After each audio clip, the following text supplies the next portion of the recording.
Greetings.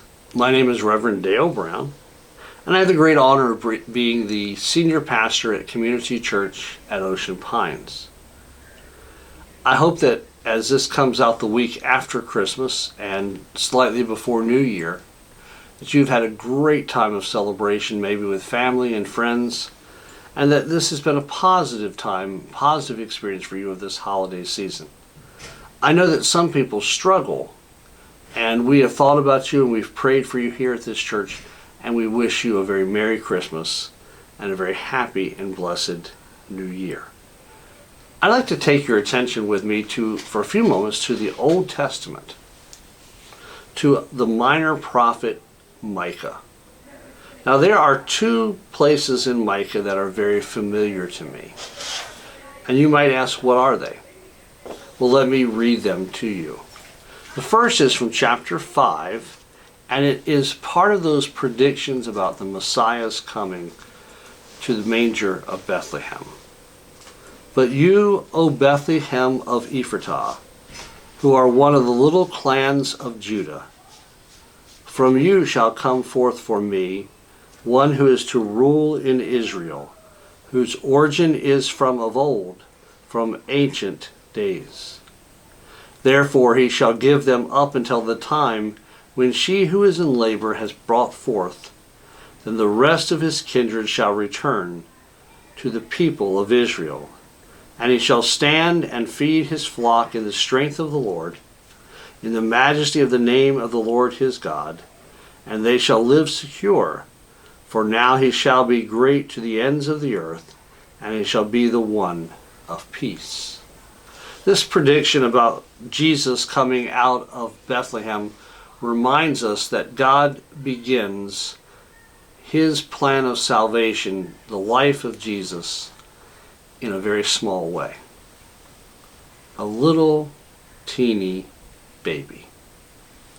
It would have been more inclined for us to think that he would come in great power, maybe thunder and lightning would accompany him, but when God enters the world, when God becomes incarnate in human flesh, he does so as a tiny little baby. But God's kingdom doesn't remain there. It grows and grows and grows every day, so that in our lives we can enter into and be a part of that kingdom, a part of a relationship with Jesus Christ. And I invite you to think about that relationship even as you listen to these words. O Bethlehem of Ephratah, who are one of the little clans of Judah. God is always one who takes small things and makes them great. That's true of what God did in Jesus, but it's also true of what God does in us. Sometimes we think we don't count, or maybe we're not accomplishing anything, or maybe it seems that we just don't matter. But we matter to God, and God can use us to do great and wonderful things. Now you might be wondering, what is the other verse in Micah that I am very fond of? Let me read that one to you. I think it might be even a little more familiar. Micah asks, with what shall I come before the Lord and bow myself before God on high? Shall I come before him with burnt offerings, with calves a year old? Will the Lord be pleased with thousands of rams, with 10,000s of rivers of oil? Shall I give my firstborn for my transgression, the fruit of my body for the sin of my soul? He has told you, O mortal, what is good, and what does the Lord require of you, but to do justice, to love kindness, and to walk humbly with your God.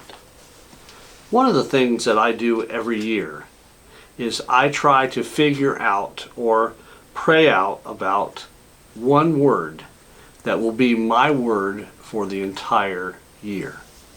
In the past, my word has been service, compassion, prayer, and I try to emphasize and look for ways that that word becomes effective both in my life and in my ministry here as a pastor, and also in my time with my family.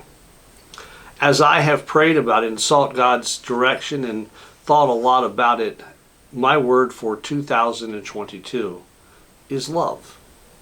I believe that as a United Methodist pastor, as a disciple of Jesus Christ, as a brother, an uncle, I'm called to love. And in loving, it doesn't matter to me whether that love is reciprocated or not. My responsibility is to love. Nowhere in Scripture do I see God say that our responsibility to love ends. We are called to love our neighbor as ourselves. We're called to love our enemies. We're called to love God with all our heart, with all our mind, with all our soul, and with all our strength. Maybe if we love, 2022 will be a better year, a different year, and maybe we'll be different people because of it. But I have to gently and lovingly remind you, love comes in and through the Christ who is born in the manger of Bethlehem, Ephratah. A small beginning with a great outcome. What's your word for 2022? I hope that you can find a word that suits your spiritual life and what you need to accomplish in this year. But for me, my word is love. May God bless you.